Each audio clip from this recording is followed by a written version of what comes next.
I am Indo-Jamaican, not brown enough to be Indian, not black enough to be Jamaican. Telling people where I'm from is always a game of trying to validate my identity.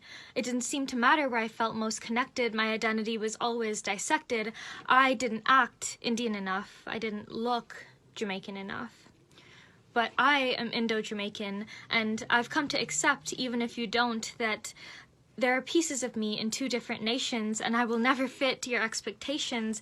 I come from Dal and the jingle-jangle of bangles. I come from cocoa and stew peas, so please, my identity doesn't fit neatly into one box of an employment equity section.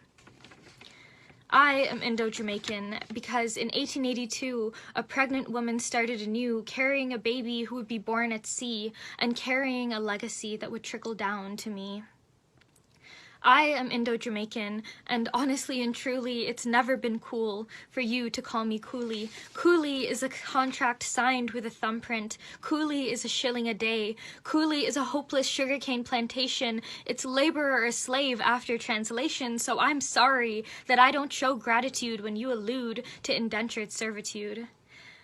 I am Indo-Jamaican, a kaleidoscope of heritage that not everyone understands, but our ancestors were laborers, merchants, and jewelers, and today we are queens and culture-rich rulers.